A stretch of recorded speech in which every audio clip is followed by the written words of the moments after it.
بار دیگر صلوات پڑھیں محمد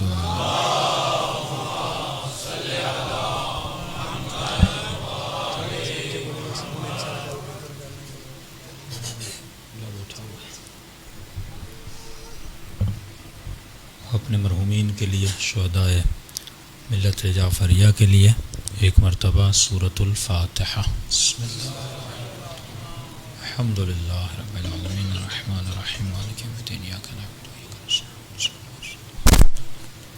غیر المغضوب علیہم ولا الضالین۔ بسم اللہ الرحمن الرحیم قل هو اللہ احد اللہ الصمد قل هو اللہ احد اللہ الصمد لم یلد ولم یولد قل هو اللہ احد اللہ الصمد ربنا تقبل منا انك انت السمیع العلیم۔ صلوات پڑھیں محمد وعلی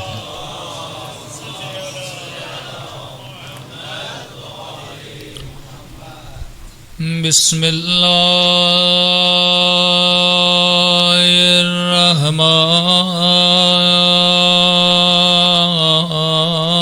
الرحمن الرحیم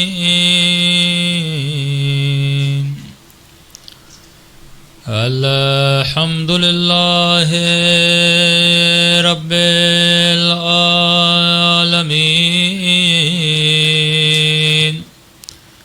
الحمد للہ کما هو اہلہ الصلاۃ والسلام علی سید المرسلین وخاتم نبیین ابی القاسم محمد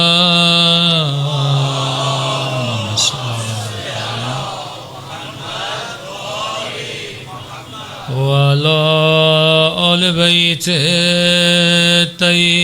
الطیبین الطاہرین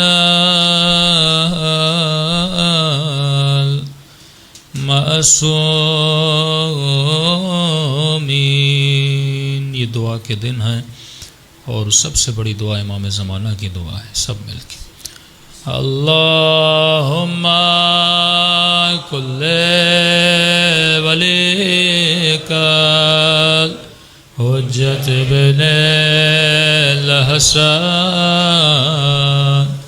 صلواتک علیہ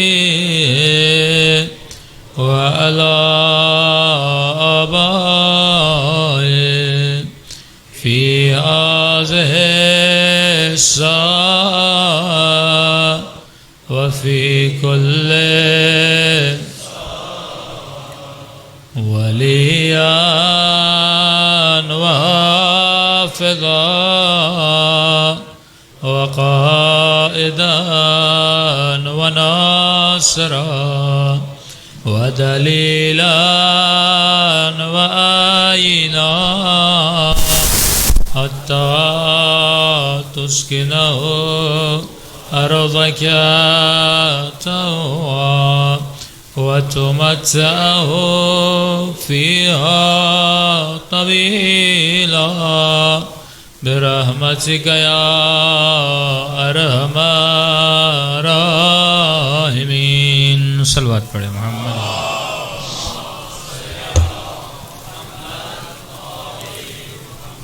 بسم اللہ الرحمن الرحیم رب اشرح لی صدری ویسر لی امری واحلل عقدۃ من لسانی یفقہوا قولی، اما بعد فقد قال سبحانہ وتعالی فی محکم کتابہ المجید وفرقانہ الحمید وقولہ الحق وهو اصدق الصادقین۔ بسم اللہ الرحمن الرحیم ان اکرمکم عند اللہ اتقاکم۔ صلوات پڑھیں محمد وعلی محمد۔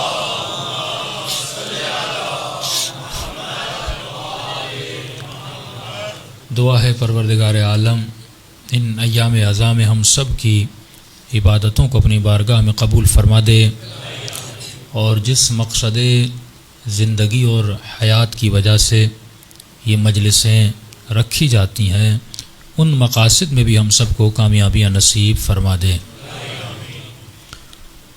معذرت کے ساتھ آج دیر ہو گئی کیونکہ ہم کراچی سے بائی روڈ سفر کر کے آئے ہیں اور بارشیں بھی تھیں۔ انشاءاللہ کل سے مجالس اپنی روٹین پہ چلیں گی۔ صلوات پڑھیں محمد و آل محمد۔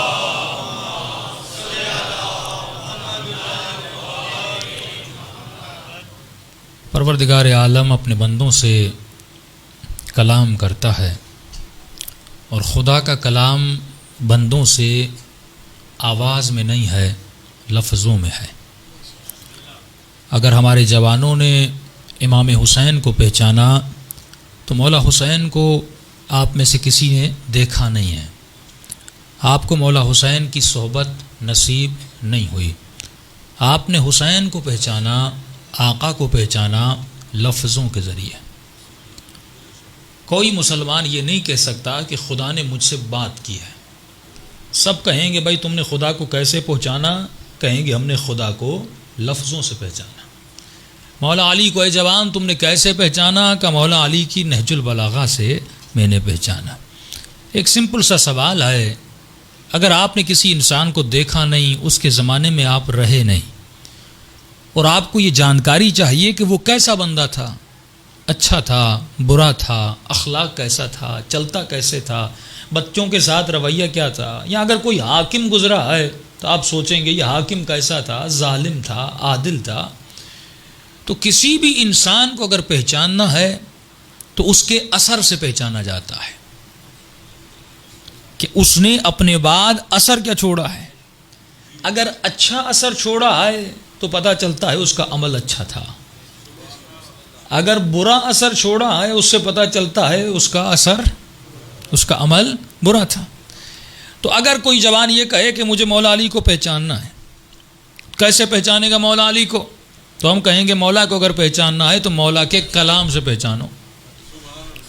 اگر مولا کی تقوی دیکھنی ہے تو نہج البلاغہ پڑھ لو، اگر مولا کا اخلاق دیکھنا ہے تو کلام علی کو پرکھ لو، اگر تجھے عقل علی کو دیکھنا ہے کہ علی کتنے عقل مند تھے، مولا علی کی نہج البلاغہ میں حکمتیں ہیں ان کو پڑھ لو۔ بھائی اور آسان کر دوں، اگر کوئی جوان قائد اعظم کو پہچاننا چاہتا ہے کیسے پہچانے گا؟ کہے گا مولانا کوئی ٹی وی ہو، کوئی اس کی فلم ہو، کوئی اس کی تقریر ہو، یا کوئی بک ہو، کسی نے اس کے ساتھ سفر کیا ہو تو لیاقت علی سے پوچھ لو، فلاں سے پوچھ لو، تو وہ بتائیں گے قائد اعظم کیسا تھا۔ یہ بالکل سمپل وہ ہے، لیکن ایک المیہ ہوا عالم اسلام میں۔ وہ المیہ یہ تھا کہ لوگوں کو سورسز نہیں دیے گئے کہ یہ کسی کو پہچان سکیں۔ مثال کے طور پہ کسی کو جاننا ہے کہ یزید کیسا تھا، آپ کو سورسز سے روکا گیا، منابع سے روکا گیا۔ اب سیدھی بات ہے یزید کیسا تھا کسی کیسٹ میں تو ہے نہیں، کسی فلم میں تو ہے نہیں، میں کیسے پہچانوں گا؟ جب تاریخ پڑھوں گا، جب ہسٹری پڑھوں گا، جب روایات پڑھوں گا۔ تو آپ کو کربلا کا واقعہ نظر آتا ہے کہ ایک شخص ہے جس نے کربلا میں اتنا ظلم کیا ہے۔ اس واقعے کو آپ نے لفظوں میں سنا، دیکھا نہیں ہے، ممبر سے لفظ بیان ہوتے ہیں، جب ان لفظوں کو سنا تو آپ کو پتا چلا ارے کتنا ظالم تھا، کوئی 4 سالہ بچی کو تماچے مارتا ہے۔ آپ کو اس کے عمل سے پتا چلتا ہے ارے کتنا بے دین تھا، کیا کوئی نبی کی نواسیوں کی چادریں لوٹتا ہے؟ کیا کوئی نبی کے نواسوں کو شہید کرتا ہے؟ جن نواسوں کے لیے کہا جائے ان الحسن والحسین سیدا شباب اہل الجنہ، یہ سنت کی کتابوں میں موجود ہے کہ حسن اور حسین جنت کے جوانوں کے سردار ہیں، وہ ابوہما، اور ان کا جو بابا ہے وہ ان سے بھی بہتر ہے۔ یہ کہاں پر موجود ہے؟ کتابوں میں۔ اب دیکھیے 2 چیزیں ہیں، شریعت بدلتی نہیں ہے، کلچر بدلتا ہے۔ ایک المیہ ہمارے درمیان یہ ہوا کہ ہم نے کلچر کو شریعت کا رنگ دے دیا۔ آج صرف اشارے کر رہا ہوں، کل کی مجلس میں اس کو کھولتا جاؤں گا۔ پہلا مسئلہ کہ مسلمان تاریخ نہیں پڑھتا، دوسرا مسئلہ مسلمان نے کلچر کو شریعت بنا دیا۔ کیسے؟ آپ کو دلیل دوں گا۔ بھائی شریعت میں جو نماز کا طریقہ ہے وہ شیعہ جیسی پاکستان میں پڑھے گا ویسی ایران میں پڑھے گا، ویسی لبنان میں پڑھے گا، ویسی نجف میں پڑھے گا۔ جو حنفی اہل سنت ہے وہ جیسی نماز پاکستان میں حنفی پڑھتا ہے ویسی نماز مکے میں پڑھے گا، ویسی نماز مدینے میں پڑھے گا۔ تو اس سے پتہ چلا کہ شریعت میں تضاد نہیں ہے، شریعت میں یکسوئی ہے، شریعت کا رنگ ایک ہی ہے، لیکن کلچر آپ کو بدلتا ہوا نظر آئے گا۔ کیسے؟ جیسا ماتم پاکستانی شیعہ کرتے ہیں ویسا ماتم ایرانی نہیں کرتے. آپ کے ماتم میں تھوڑی اسپیڈ ہے، ان کا ماتم تھوڑا سلولی ہے. عراق میں چلے جائیں اور سلو ہے. مثلاً یہاں عزاداری کرنے کے لیے کوئی زنجیر زنی کرتا ہے، عراق چلے جائیں گے وہاں قمر زنی کی جاتی. تو آپ دیکھ رہے ہیں کہ کلچر ہر جگہ کا بدلا ہوا ہے. اب لوگوں نے کیا کیا؟ اس کلچر کو شریعت بنا دیا. جب ہم نے ممبر سے یہ کہا بھائی کلچر تو بدلتا ہے، جب اس کلچر میں تمہارے کپڑے بدل گئے، تمہارا ہیئر اسٹائل بدل گیا، تمہاری داڑھی کا اسٹائل بدل گیا، تمہاری خواتین کے کپڑے کے پہننے کے سہنے کے طریقے بدل گئے، اس میں ضد کیوں نہیں کرتے کہ وہی طریقہ اپناؤ جو 10 سال پہلے تھا؟ آج تو کوئی نہیں کہتا بھائی وہ طریقہ اپناؤ جو 100 سال پہلے تھا. لیکن یہ ضد کس میں ہے؟ یہ عزاداری میں کہ مجھے عزاداری کی رسم کو نہیں بدلنا، جو رسم میں 50 سال پہلے کرتا تھا ویسے ہی کروں گا. حالانکہ عقل کہتی ہے جوان تمہارے کپڑے بدل گئے، داڑھی کا اسٹائل بدل گیا، ہیئر اسٹائل بدل گیا، تو حسین کی عزاداری کے طور و طریقے تو کیوں نہیں بدلتا؟ وقت کے ساتھ یہ بھی تو بدلنے چاہیے نا، کیونکہ پہلے ٹی وی نہیں تھی، ریڈیو نہیں تھا. اچھا ہم جلوس نکالتے کیوں ہیں؟ اگر مسلمان کیوں کو سمجھ جائے، پروردگار عالم انسان کی فکر کو متنبع کرتا ہے، فرماتا ہے وما خلقت الجن والانس الا لیعبدون. اے میرے بندے اس کیوں کو سوچ، میں نے تجھے خلق کیوں کیا؟ تو عزت دار ہے تو کیوں ہے؟ ایک کتا روڈ پہ مر جائے کوئی اس کو دفن نہیں کرتا، کوئی اس کے بارے میں سوچتا نہیں.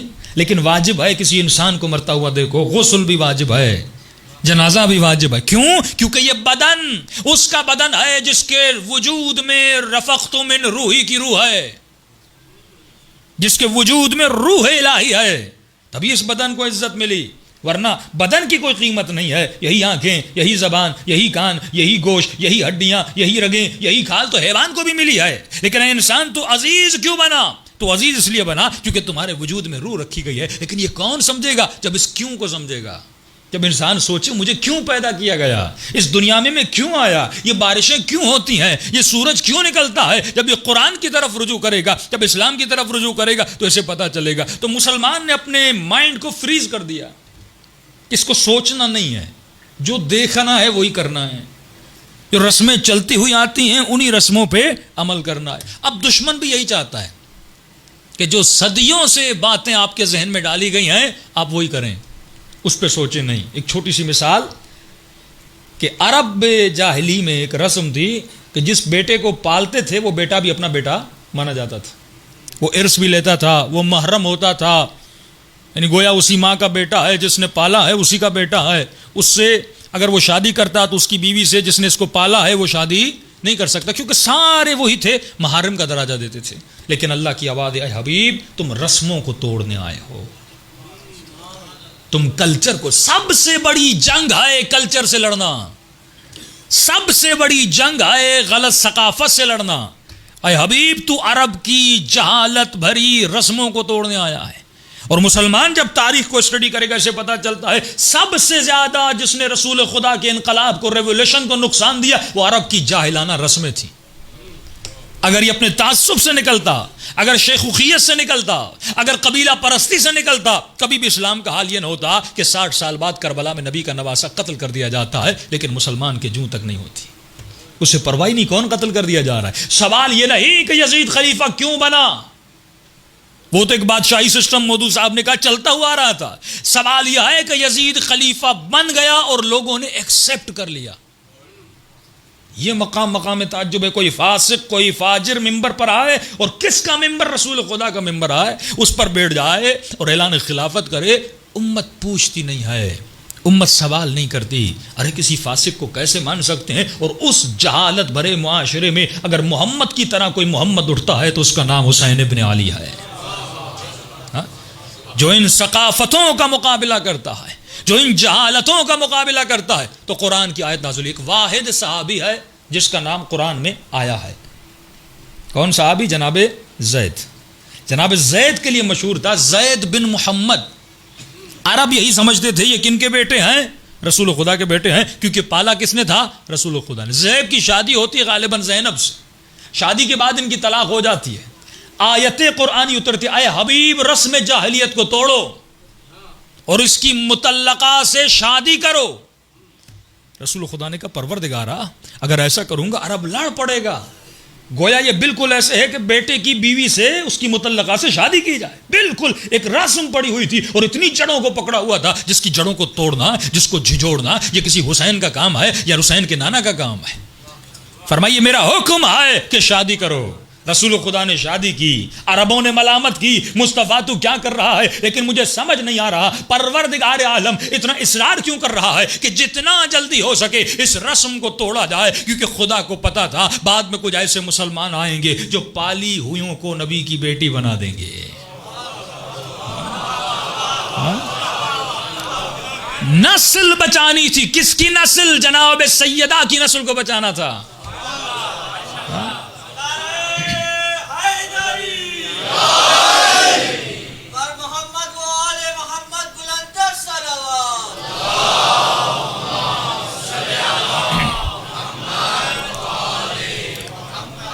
مجھے خصوصی طور پہ کہا گیا مولانا احتیاط سے گفتگو کریں.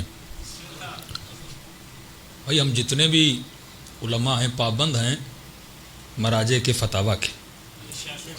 فتویٰ یہ ہے کہ آج ہر شیعہ پر اتحاد بین المسلمین واجب ہے. ان کے مقدسات کو برا بھلا نہ کہو, یہ شرعاً ہماری فقہ میں حرام ہے, لیکن اتحاد کا مطلب یہ نہیں کہ علمی بحث نہ کرو. آپ احترام سے نام لو, علمی بحث کرو. پچھلے سال میں نے خمسہ پڑھا تھا اور ایام فاطمیہ میں الحمدللہ اس کے جو کلپس ہیں ان کو بہت ساری پذیرائی ملی اہل سنت کے برادران کی طرف سے. یہاں ہو سکتا ہے چند ایشوز آپ کو ہو جائیں, لیکن جب یہ مجالس ریکارڈ ہوتی ہیں اور نیٹ پہ جاتی ہیں تو ہزاروں کی تعداد میں لوگ ان کلپس کو دیکھتے ہیں. اور خود محمد علی انجینئر نے بھی بعض کلپوں پہ رپلائی دیا. یہ فکر بیدار ہو رہی ہے اہل سنت کی. آپ جب کالج میں جاتے ہیں, یونیورسٹی میں جاتے ہیں, بھائی جب جناب آیت اللہ سیستانی نے یہ کہہ دیا کہ اہل سنت تمہارے بھائی نہیں تمہاری جان ہے, ٹھیک ہے نا. جان کا مطلب کیا ہوتا ہے کہ اپنی جان کو جہنم میں نہ جانے دو.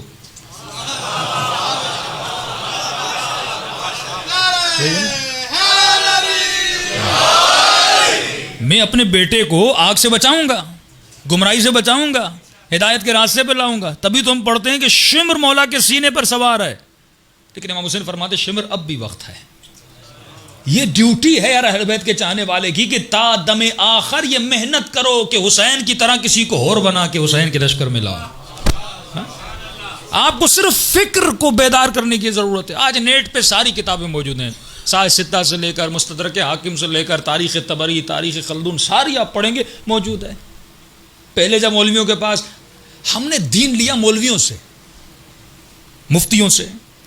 اب مولوی اگر دین میں خیانت کرے قصور کس کا ہے؟ اچھا کبھی آپ نے ایک پوائنٹ پہ غور کیا کہ فطرت انسان میں انسان اچھائی کو پسند کرتا ہے, قصور ان کا بھی نہیں ہے. ہم دونوں پوزیٹیوٹی کے ماننے والے ہیں. کیسے؟ آپ جو فضائل مولا علی کے لیے بیان کرتے ہیں, علی کریم تھے, علی سخی تھے, علی بہادر تھے, یتیموں کی مدد کرتے تھے, با تقویٰ تھے, نمازی تھے, ولادت کعبے میں ہوئی, شہادت مسجد میں ہوئی, تو آپ یہ ساری کیا بیان کر رہے ہیں؟ پوزیٹیوٹی. اب ان کے جو مولانا ہیں وہ بھی اپنوں کے بارے میں پوزیٹیو باتیں کرتے ہیں, نیگیٹو نہیں کرتے. تو اس پوزیٹیوٹی کی وجہ سے دل میں کیا ہو جاتی ہے؟ محبت ہو جاتی ہے. یا برائی اگر کوئی ان سے محبت کرتا ہے, یا جن کو ہم کہیں جنہوں نے اہل بیت سے دشمنی کی, اگر کوئی ان سے محبت کر رہا ہے, آپ کو پتہ ہے دشمنی کی, ان کو تو نہیں پتا. ان کو تو کہا گیا بڑے شیر و شکر تھے, ملے ہوئے تھے, رشتہ داریاں تھیں, آنا جانا تھا. اب ان کے ذہن میں پوزیٹیوٹی ہے تو یہ مسلمان اس پوزیٹیوٹی کو فالو کر رہا ہے. اگر آپ اس کو حقیقت یا حقائق بیان کریں گے, کتابوں کی طرف لے جائیں گے, مولوی کی طرف نہیں, مفتی کی طرف نہیں. تجھے دین کس کا اپنانا ہے؟ مصطفیٰ کا دین اپنانا ہے, کسی مفتی کا نہیں. جب کتابوں کی طرف لے جاؤ گے تو کتابوں سے پتہ چلتا ہے حق کیا تھا, باطل کیا تھا. میں نے ایک جملہ کہا اس سال کراچی میں, اس کی تفصیل میں بعد میں آؤں گا. 2 عقیدے اہل سنت کے کافی برادران مجھ سے رابطہ کرتے ہیں, پرسنلی میسیجز دیتے ہیں. 2 عقیدے جن پر علمی طور پر بیٹھ کے گفتگو کی جائے. آپ جہاں یونیورسٹیز میں گفتگو کریں, محلے میں کوئی مسلمان برادر ہے اس سے گفتگو. 2 عقیدے, اگر ان عقیدوں پر آپ نے محنت کی نا, واللہ سارا پاکستان شیعہ ہو جائے گا, سارے محب اہل بیت ہو جائیں گے. پہلا عقیدہ ہے عدالت صحابہ کا. اب عدالت صحابہ مصر کے ایک بہت بڑے مفتی ہیں، کہتے ہیں کہ شیعوں نے بھی وہ عصمت اہل بیت کے لیے نہیں رکھی جو ہم نے اپنے صحابہ کے لیے رکھی ہے. وہ کون سا عدالت صحابہ کا مطلب بھائی صحابی کبھی بھی غلطی نہیں کر سکتا. اب جب آپ تاریخ کھولتے ہیں غلطیاں تو ہیں، جنگ جمل ہے، جنگ صفین ہے، قتل حجر ابن عدی ہے، جناب ابو ذر غفاری کو نکال دینا ہے، جناب عمار یاسر کا قتل، یہ تو سرعام محمد علی انجینئر مولانا اسحاق بیان کر چکے ہیں. تو جب یہ چیزیں پڑھتے ہیں کہتے ہیں نہیں، کیونکہ وہ عادل تھے. بھائی یہ کیسے عادل تھے کہ ایک نے دوسرے کو قتل کیا؟ اب یہاں پہ دوسرا عقیدہ جنم لیتا ہے، وہ عقیدہ ہے خطائے اجتہادی. اس پہ بہت سارے مسلمانوں نے میری مجلس میں کمنٹس کیا، تو میں نے کہا آج یہ بتا دوں تاکہ وہ اس کمنٹس کا جواب بھی ہو جائے، اور سالڈ جواب ہے. کہتے ہیں عادل تھے، اچھا پھر غلطی کیوں کی؟ کہ وہ غلطی نہیں ہے، وہ تھی خطائے اجتہادی.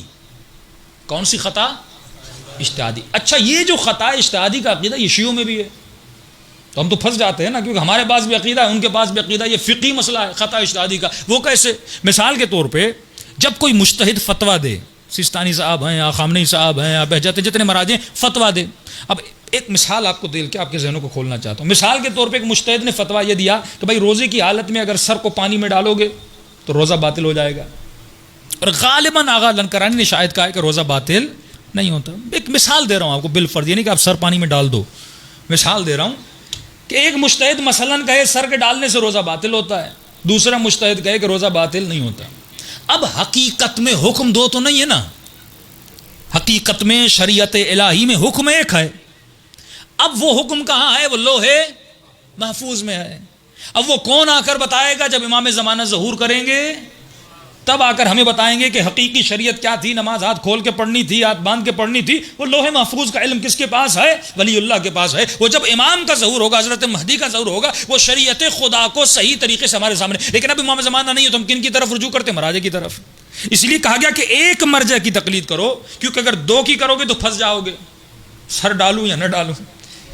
اس لیے خود کو اس مخمسے سے، اس پریشانی سے نکالنے کے لیے ایک کی تقلید کرو تاکہ تو اسی پہ عمل کرتا رہے.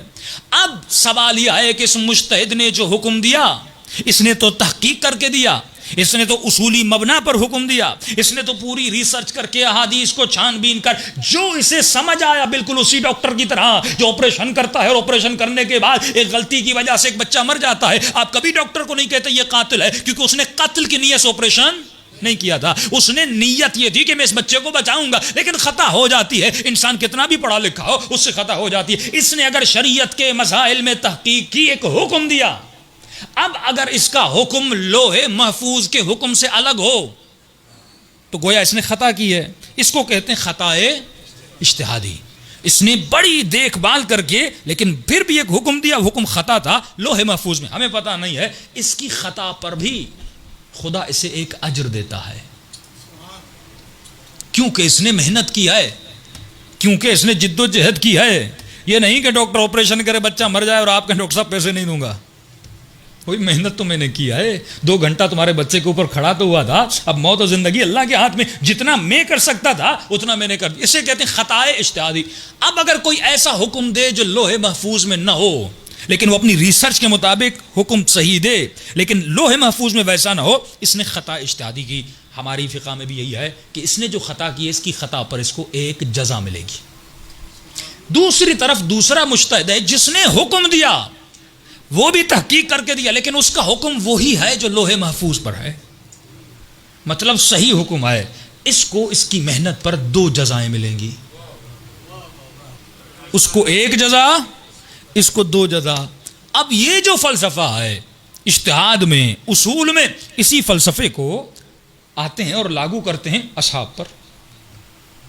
کہ امیر شام لڑے علی سے، برملا کہتے ہیں کہ علی حق پر تھے، امیر شام باطل پر تھا، لیکن خطا اجتہادی کی، اسے 1 جزا ملے گی، علی کو 2 جزائیں ملیں گی.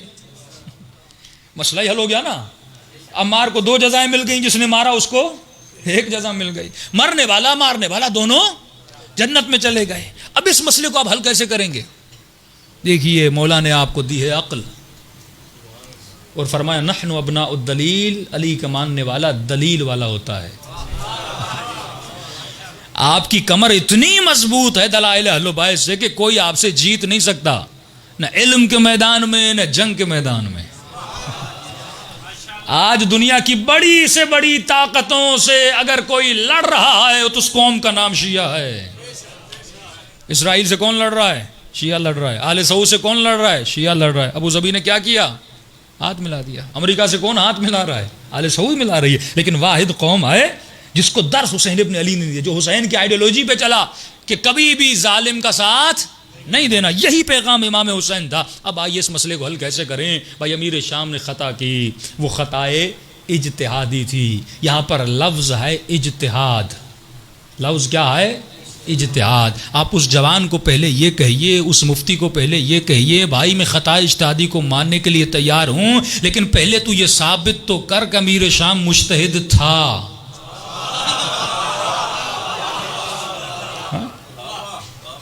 مرتے مر جائیں گے لیکن کبھی ثابت نہیں کر سکتے کہ وہ مجتہد تھے. کیوں؟ امام ابو حنیفہ مجتہد ہے، امام حنبل مجتہد ہے، امام شافعی مجتہد ہے، امام مالک مجتہد ہے، کیونکہ ان کی کتابیں ہیں، فقہی روایات ہیں، استدلال ہے. ہمیں امیر شام کے 4 صفحے لکھے ہوئے دکھا دے. 4 صفحے. جس کو مجتہد کہا جاتا ہے وہ صفات بھی تو ہونی چاہیے نا. میں کہہ رہا ہوں یہ فلاں یونیورسٹی کا پروفیسر، اس میں تو تعصب ہے ہی نہیں. وہ پروفیسر ہو تو ڈگری دکھاؤ، عالم ہو تو علم دکھاؤ، بہادر ہو تو میدان سے نہ بھاگو. نشانی انسان کا وجود نشانی بتاتا ہے نا، کہ تم نشانی بتاؤ. اب کو نہیں فلاں آدمی، یہ تو بالکل ایسے ہے کہ ایک آدمی کا نام شیر علی ہو لیکن سب سے بڑا ڈرپوک ہو.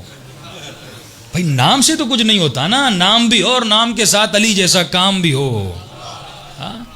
تاریخ کھولو، یہ بہترین دلیل ہے کہ یہ کسی کا مجتہد ہونا ثابت کریں. واللہ تھک جائیں گے، ثابت نہیں کریں گے. آخر میں یہ کہیں گے کہ ان سے ہمیں 4 حدیثیں ملتی ہیں. اگر 4 حدیثیں ملنے سے کوئی مجتہد بن جائے تو کل سے سارے مسلمانوں کے بچے 10 حدیثیں یاد کر لیں تو سب کی فتوا پر پھر عمل کرنا. صلوات پڑھے محمد و آل محمد پر.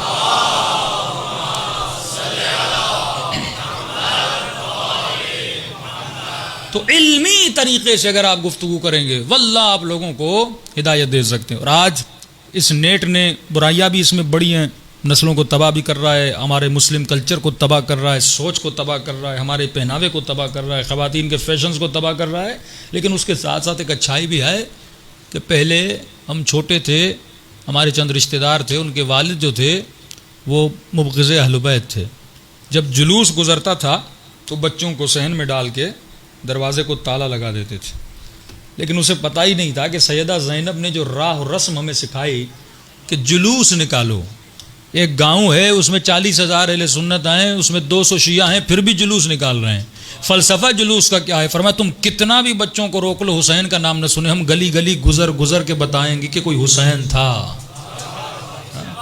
یہ وہ سوشل میڈیا تھا، ہمارا جلوس تھا سوشل میڈیا. انشاءاللہ اس کی تفصیل میں آؤں گا کہ ہم کیوں بعض کلچرز پہ پھنسے ہوئے ہیں. اگر ہم واقعاً ہمارے زبان اپنے کلچر کو بدلیں اور رسمی عزاداری سے نکلیں تو آپ پاکستان میں شیعت کا چہرہ، دنیا میں شیعت کا چہرہ بہتر سے بہترین بیان کر سکتے ہیں. ہم کیوں بدنام ہو رہے ہیں؟ کیونکہ اسی رسمی مجلس پر، رسمی عزاداری پر رسمی شیعہ بنے بیٹھے ہیں. لہٰذا اب کیونکہ دنیا ترقی کر چکی ہے، نوجوان پڑھ لکھ چکے ہیں، ایک پڑھا لکھا نوجوان جب آپ کی رسمی عزاداری کو دیکھتا ہے وہ اس مکتب کو ایکسیپٹ نہیں کرتا. جب تک آپ نئی عزاداری یعنی جس میں دنیا کے طور و طریقے کے اصولوں کے مطابق عزاداری کی جائے اور امام حسین کے پیغام کو پھیلایا جائے، پھر آپ دیکھیں گے پوری دنیا میں حسین حسین کی صدا آ رہی ہوگی. اس کی دلائل بھی ہیں، اس کے میرے پاس آثار بھی ہیں. وہ انشاءاللہ جیسا آیت الرزق سکی کی بڑی مثال ہے. انہوں نے عزاداری کے رنگ کو تھوڑا بدلا، طریقے کو بدلا، اور طریقہ ایسا بدلا کہ وہاں پر افریقہ میں انہوں نے ملینز آف لوگوں کو شیعہ بنا دیا. تو یہی تو حسین کا کام تھا کہ صرف اکیلے مجلس میں نہ آؤ، مجلس میں آؤ تو کسی کو ہور بنا کے مجلس میں لے کر آؤ. صلوات پڑھے محمد و آل محمد.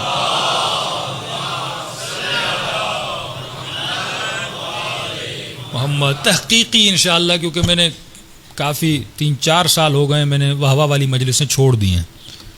مجمع خوش بھی ہوتا تھا لیکن مجھے یہ ہوتا تھا کہ بھائی یہ مدتوں سے واہ کر رہا ہے، لیکن اس کی واہ کب ہوگی؟ مولا علی تو اعلیٰ ہیں، وہ تو بلند ہیں، وہ تو بہادر ہیں. مولا علی کے لیے واہ کرو گے تو یہ مولا کی شان ہے نا. لیکن امام فرماتے ہیں میری شان کوئی بیان کرے نہ کرے، ہم تو تھے ہی بلند. ہم تو تھے ہی حق پر. سوال یہ ہے کہ تم نے علی جیسا خود کو بلند کیا کہ نہیں کیا؟ ہاں آؤں گا انشاءاللہ. زیارت عاشورہ پہ زیادہ گفتگو ہوگی کہ یہ لعن، یہ طعن. زیارت عاشورہ جب آپ کھولتے ہیں 100 لعنتیں ہیں. اللہم لعن اول ثم الثانیہ والثالثہ والرابعہ والیزید خامسہ ولعن عبید اللہ ابن زیاد. یہ لعنتیں کیوں ہیں؟ اس لعنت سے مجھے کیا ملے گا؟ ایک کمرے میں بیٹھ جاؤں 100 لعنتیں بھیجتا رہوں. اللہم لعن قتلۃ امیر المؤمنین. مجھے کیا ملے گا اس لعنت سے؟ اس لعنت میں پیغام ہے. لعنت لفظ یزید پر نہیں ہے، لعنت یزید کی فکر پر ہے. سلام لفظ حسین پر نہیں ہے، سلام فکر حسین پر ہے. تو جب یہ فکر اس بدن میں آئے گی تو یہ بچہ حسینی بنے گا. ورنہ لفظوں کو لگا دینا، اشتہار کو چپکا دینا، اس سے کیا ہوگا؟ میرے وجود میں تو تبدیلی نہیں آ رہی. انسان یہ سوچے ہر وہ لفظ، ہر وہ محفل جس میں جا رہا ہوں، وہ محفل مجھے کیا دے رہی ہے؟ میں گرو اپ کر رہا ہوں کہ نہیں کر رہا؟ بھائی بدن کو کھانا دیتے ہو، یہ کھانا بھی اس بدن کو فائدہ دیتا ہے. گندا کھانا ہو بدن کو نقصان دے، کبھی کھاؤ گے؟ نہیں کھاؤ گے. کیوں مولانا میرے بدن کو نقصان دے رہا ہے؟ پھر تو اپنی فکر کو گندا کیوں کرتا ہے؟ اس فکر کو بھی ایسی غذا دے جو تمہاری فکر کو بلند کرے. اور خوش نصیب ہو، واللہ خوش نصیب ہو کہ آج تمام عالم اسلام میں 1 بلین مسلمانوں کے بچے گمراہی کی طرف ہیں. انہوں نے اپنے بچوں کو ٹی وی کے حوالے کر دیا، آج کل کے ماڈرن اسکولز کے حوالے کر دیا، لبرل قسم کے مائنڈ سیٹ کے ٹیچرز کے حوالے کر دیا. ہم نے بھی یہی کیا ہے. لیکن امام حسین ہمیں ایک ہدیہ دے کر گئے جس کا نام ہے فرش عزا.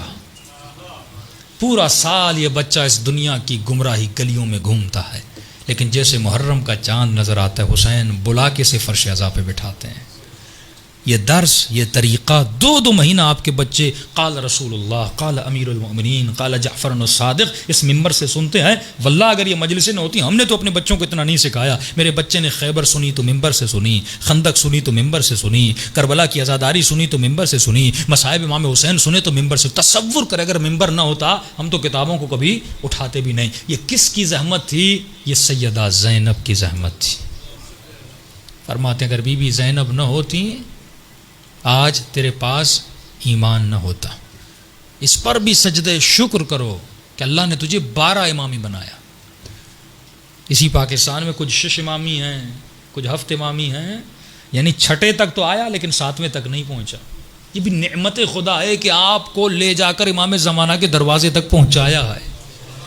یہ بڑی نعمت نہیں ہے. انسان جنت کا آدھا راستہ جو آدھے راستے میں کٹ جائے، یعنی آپ بالکل جنت کے کنارے پر آئیں. لیکن سوال یہ ہے اس فکر سے زندگی گزارو جو فکر امام زمانہ تھی. فرماتے ہیں قیامت کے دن ہر آنکھ روئے گی. بسم اللہ سے سوال ہے؟ جی بسم اللہ. غلط نہیں ہے، فلسفہ بتا رہے ہیں نا.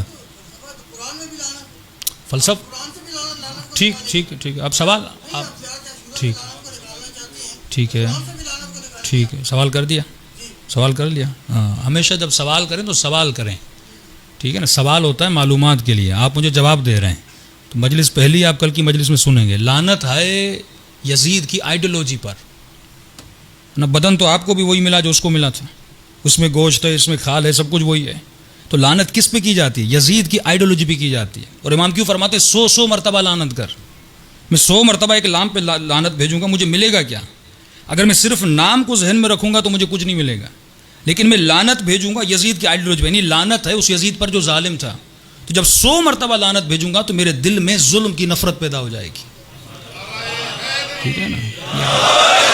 اب پہلی مجلس سے آپ فوراً اپنے ذہن میں ایک تصور بنا رہے ہیں تو اطمینان رکھا کریں، جذباتی شیعہ نہ بنے.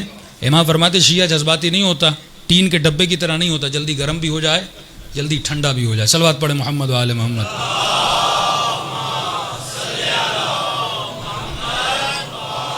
محمد وعجل ہر شے کا ایک مفہوم ہے. خدا کہہ رہا ہے یہ کام کرو. مثال کے طور پہ اب کیونکہ آج وقت کم ہے میں تفصیل میں نہیں جا رہا، ایک چھوٹی سی مثال. یہ سورہ حمد آپ پڑھتے ہیں، اس میں ایک جملہ اہدنا الصراط المستقیم، اے خدا مجھے ہدایت دے. یہاں راستے پہ باقی رکھ، بس دعائیہ جملہ ہے کہ مجھے ہدایت دے. کربلا کے میدان میں حر بھی نماز پڑھ رہا ہے، وہ بھی یہی جملہ کہہ رہا ہے کہ اہدنا الصراط المستقیم. کربلا کے میدان میں شمر بھی نماز پڑھ رہا ہے، وہ بھی کہہ رہا ہے اہدنا الصراط المستقیم. حر نے اہدنا الصراط المستقیم کہا، ناصر حسین بنا. اس نے اہدنا الصراط المستقیم کا قاتل حسین بنا. جملے تو وہی تھے نا. جملوں کے دہرانے سے کیا ہوتا ہے؟ فرق یہ تھا کہ شمر صرف ذکر کر رہا تھا اور ذکر بھی کر رہا تھا، اس پہ فکر بھی کر رہا تھا. رسمی اللہ صلی علی محمد. ابھی بحث کھلے گی تو آگے چلی جائے گی. وہی جو کام آپ کے ممبر سے دوسرے اپنے شیعہ ایک مکتب کے لوگ کر رہے ہیں. زور ہے لعنت پر. اب لعنت بھی بیچتا ہے، بعد میں جا کے شراب بھی بیچتا ہے. یہ لعنت کس کام کی ہے؟ شمر میں 4 صفات تھیں. کبھی آپ نے صفات کو پڑھا کہ شمر شمر کیوں بنا، یزید یزید کیوں بنا؟ انسان مجموعہ ہے عادتوں کا. یا اس میں اچھی عادتیں ہیں یا اس میں بری عادتیں ہیں.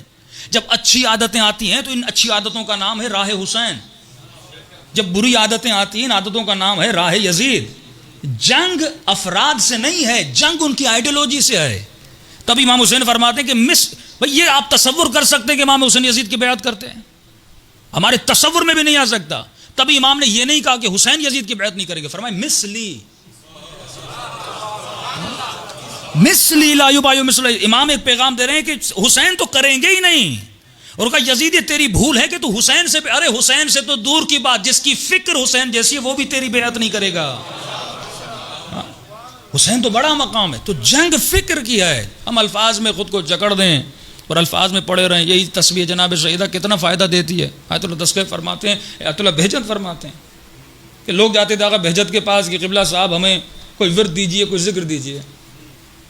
آقا بہجت مثلا جیسے ہم کہتے ہیں رزق کے لیے کافی مومنین آتا ہے، ہم کہتے ہیں بھائی ہر نماز کے بعد سورہ واقعہ پڑھو. یہ مومن ناراض ہو جاتے ہیں، مولانا نے مجھے ذکر دیا نہیں.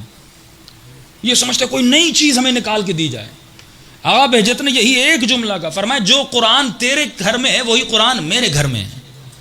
جو مفاتی تیرے گھر پر ہے وہی مفاتی میرے. فرق یہ ہے تو صرف پڑھتا ہے، غور نہیں کرتا. ہم پڑھتے بھی ہیں، غور و فکر بھی کرتے ہیں. تو فکر ہے جو انسان کو بلند لے کر جاتی ہے. انشاءاللہ سوال کریں، کوئی مسئلہ نہیں. بسم اللہ. جی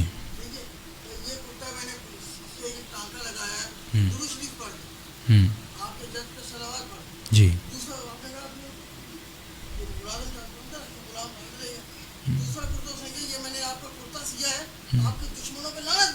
جی جی صحیح. تو وہی تو کہہ رہے ہیں کہ اپنا ہوگا. وہی تو تصور ہے. آپ زیارت عاشورہ میں کیا پڑھتے ہیں؟ انی سلم لمن سالمکم حرب لمن حاربکم. مولا میں ہر اس سے محبت کرتا ہوں جس کے دل میں آپ کی، یہ تشریح لعنت ہے. میں ہر اس شخص سے میری جنگ ہے جس سے آپ کی جنگ ہے. اب اس خاتون نے اگر لعنت بھیج کے کرتا بنایا تھا تو وہ حقیقت میں ان سے دشمنی کرتی تھی، ان کے کردار سے دشمنی کرتی تھی. تو امام نے بتایا کہ یہ خاتون سچی ہے، صادق ہے. لیکن بہت سارے آپ کو ایسے لعنت بھیجنے والے ملیں گے جو لعنت بھی بھیج رہے ہیں لیکن شراب بھی پی رہے ہیں، جوا بھی کھیل رہے ہیں، زنا بھی کر رہے ہیں، بدکاری بھی کر رہے ہیں. ہمارا تکلم ان سے ہے کہ لعنت اگر بھیج رہے ہو تو لعنت کے فلسفے کو سمجھو، اس کی حقیقت کو سمجھو. صلوات پڑھے محمد و آل محمد کو.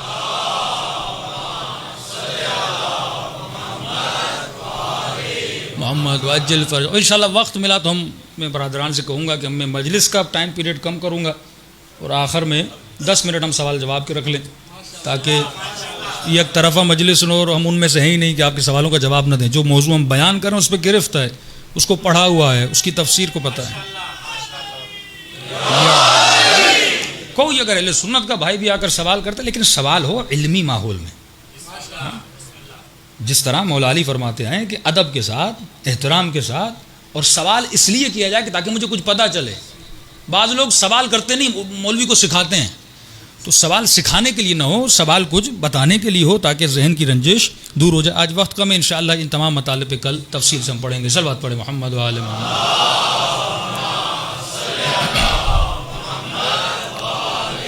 محمد وعجل فرجہم. فرمایا، سیدہ فرماتی ہیں کہ عاشورہ کا دن وہ دن ہے کہ کثرت سے میرے حسین کو سلام کیا کرو. کسی نے امام سے پوچھا، مولا عاشورہ کے دن کے لیے اتنی تاکید کیوں ہے کہ ہم سلام کریں؟ امام فرماتے ہیں کیونکہ یوم عاشور یزیدیوں نے ہمیں سلام نہیں کیا تھا. مولا سلام کیوں نہیں کیا تھا؟ کہتے ہیں کہ سلام اسے کیا جاتا ہے جو مسلمان ہو. انہوں نے ہمیں قابل سلام سمجھا ہی نہیں. تبھی لیے معصوم کا فرمان ہے جب عاشورہ کا دن اے مومن ایک دوسرے کو بھی سلام کرنے سے پہلے حسین کو سلام کیا کر. اور چھٹے امام فرماتے ہیں اے مومن ابھی ذاکر نے مصائب پڑھے نہیں، پڑھنا چاہتا ہے. ابھی تو رویا نہیں، رونا چاہتا ہے. ابھی تیری آنکھوں سے آنسو نکلے نہیں، نکلنا چاہتے ہیں. فرماتے تم سب کے سروں کے پیچھے ہماری دادی زہرا کھڑی ہو جاتی. معصوم کا فرمان ہے قیامت کے دن ہر آنکھ روئے گی، لیکن فرمایا 2 آنکھیں قیامت کے دن کبھی نہیں روئیں گی. ایک وہ آنکھ جو حسین کے غم پہ روتی ہے، ایک وہ آنکھ جو حر کی طرح اپنے گناہوں پہ روتی ہے. اور آپ خوش نصیب ہیں کہ خدا نے دونوں آنکھیں آپ کو عطا کی ہیں. دلوں کو کربلا لے جائیں اور سلام کریں نزوات مطہرہ کو. اور جب لفظ حسین آئے تو سب مل کے بلند آواز سے اپنے مولا کو پکاریے گا. السلام علی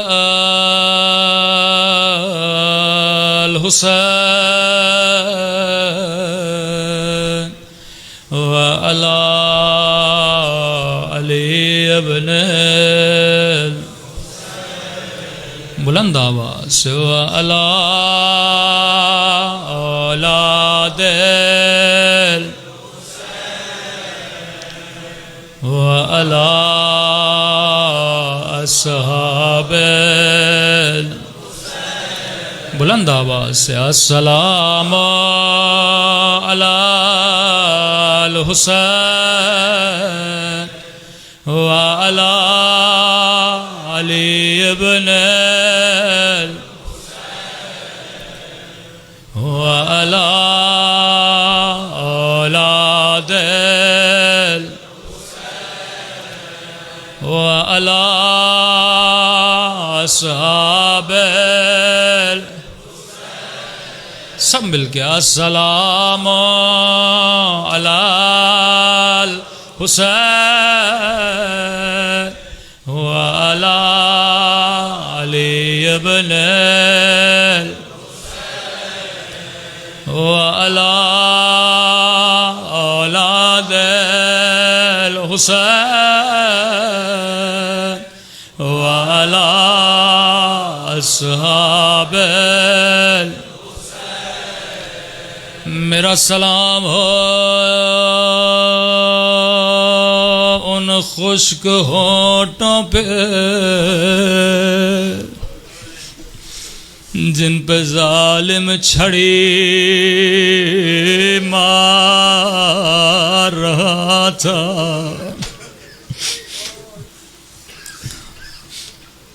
یہ جملے میرے جملے نہیں، زیارت ناہیہ میں امام زمانہ کے جملے ہیں.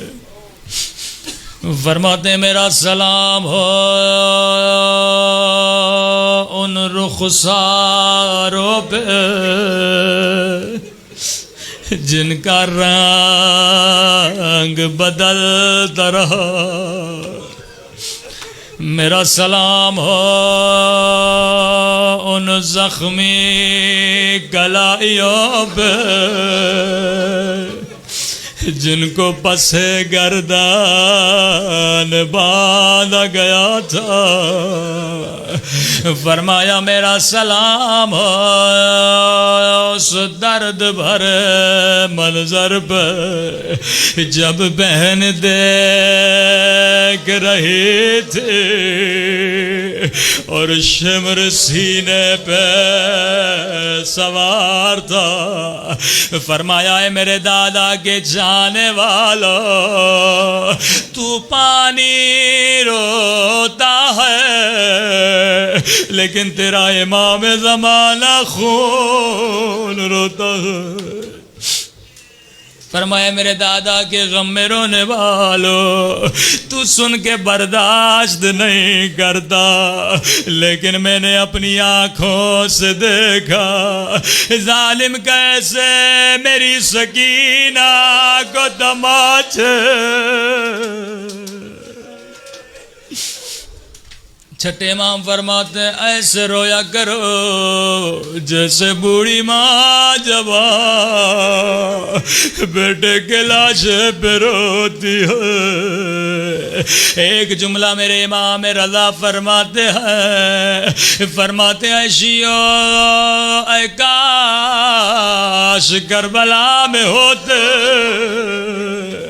میرے جد کی مظلومیت کو دیکھتے۔ امام زمانہ فرماتے ہیں، فرمایا جس مجلس میں دو بیویوں کے مصائب ہوں عیشیوں میں وہاں ضرور آتا ہوں۔ فرمائے پہلی مصیبت میری پھوپھی زینب کی، دوسری مصیبت ہماری سکینہ کی۔ دیکھیے آپ سن کے برداشت نہیں کر رہے، لیکن مجھے نہیں پتا بابا کے لاشے کو سکینہ نے کیسے دیکھا۔ فرمائے امام حسین کی عادت تھی جب بھی نماز پڑھتے تھے، واجب نماز گھر میں پڑھتے تھے، واجب نماز مسجد میں پڑھتے تھے، مستحب نماز گھر میں پڑھتے تھے۔ کسی نے کہا مولا گھر میں کیوں پڑھتے ہیں؟ فرمایا گھر میں میری سکینہ انتظار کرتی ہے۔ یہ بچی دو مصلے بچھاتی تھی، ایک مصلہ اپنے لیے، ایک اپنے غریب الوطن بابا۔ عادت تھی جب بھی وقت نماز ہوتا تبھی بھی دو مصلے بچھاتی تھی۔ فرمایا شام غریب آ گئے، نماز عصر کا وقت ہوا، بچی نے دو ننھے سے مصلی بچھائے، ایک مصلی اپنے لیے، ایک اپنے غریب الوطن بابا کے لیے۔ لیکن بابا آتے تو کیسے آتے؟ ننھے سے ہاتھوں کو اٹھاتی ہے، دعا کرتی ہے، اے خدا میرے پردیسی بابا کی خیر ہو، میرے پیاسے بابا کی خیر ہو۔ اللہ اس عمر میں کسی بچی کو یتیم نہ بنائے۔ اچانک سکینہ نے کسی کے آنے کی آواز سنی، بچی دوڑی دوڑی باہر گئے، شاید میرا بابا آ گیا۔ لیکن جیسے خیمے کے در پہ پہنچی، سنو گے سکینہ نے کیا دیکھا؟ ایک مرتبہ دیکھا شمر ہے ہاتھ میں تازیالہ لیے ہوئے، خدا کسی بچی کو بابا کا قاتل نہ دکھائے۔ آیت اللہ مظاہری فرماتے ہیں 4 برس عمر ہے، بچی نے معصومیت میں ایک سوال کیا، شمر کیا تو نے میرا بابا دیکھا؟ ملوں کہتا سکینہ بابا کو دیکھنا چاہتی ہو، کہ بڑی دیر سے بابا کا انتظار کر رہی ہو۔ اب ملوں نے وہ ظلم کیا اور جس کی مثال تاریخ میں نہیں ملتی۔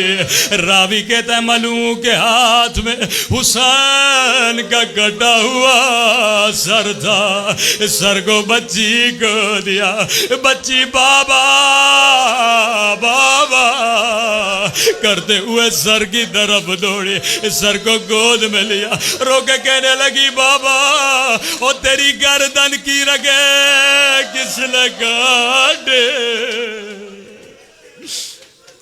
اب یہ میرا تصور ہے، بچی نے بابا کا سر گود میں لیا ہوگا، رو کے کہا ہوگا بابا او میرے 3 دن کے پیاسے بابا، بابا اکبر کا لاشا تو نے اٹھایا، عباس کے بازو تو نے اٹھائے، او لاشیں اٹھا اٹھا کر تھک جانے والے بابا۔ ایک مرتبہ کا بابا 4 برس تو نے مجھے اپنے سینے پہ سلایا، آج آجا او میرے سینے پہ سو جا۔ آیت اللہ مظاہری فرماتے بچی بابا سے پیار کر رہی تھی، یہاں شمر آگے بڑھا، بچی سے بابا کا سر چھینا، اتنے زور سے تماچے مارے کہ سکینہ بے ہوش ہو۔ زینب ڈھونڈ رہی ہے کہاں حسین کی امان۔ ایک مرتبہ بی بی زینب خیمے میں پہنچی، کیا دیکھا؟ حسین کی بچی زمین پر لیٹی ہوئی ہے، رخسار بھی زخمی ہے، کانوں سے بھی خون بہ رہا ہے۔ مجھے نہیں معلوم بی بی زینب نے کیسے ہوش میں لایا ہوگا، اللہ جانے اتنا روئی ہوں گی، آنسو سکینہ کے چہرے پہ کھلے ہوں گے جیسے سکینہ کی آنکھیں کھلی۔ بچی نے یہ نہیں کہا پپھی اماں شمر نے تماچے مارے، بچی نے یہ نہیں کہا میرا بابا کہاں ہے، بچی نے یہ نہیں کہا میرا اکبر کہاں ہے۔ آئے میری ماں بہنوں سکینہ کا پیغام سنو۔ جیسے آنکھیں کھلی نگاہ زینب پہ پڑے، پہلا سوال کیا پپھی اماں آپ کی چادر کہاں ہے؟ زینب نے کہا سکینہ جو شمر تیرے در لے گیا او میری چادر۔ پروردگارا تجھے بی بی زینب کی چادر کا باس ہماری ماں بہنوں کی چادروں کی حفاظت فرما۔ پروردگارا ہمیں ایسا بنا جیسا امام زمانہ دیکھنا چاہتے ہیں، ہم سب کو عاقبت بخیری نصیب فرما۔ پروردگارا یہ دعا جناب سلمان کی دعا ہمیشہ کیا کریں، خدا ہم سب کو زبان ذاکر عطا فرما، بدن صابر عطا فرما، دل شاکر عطا فرما، عقل سالم عطا فرما۔ ربنا تقبل منا انک انت السمیع العلیم۔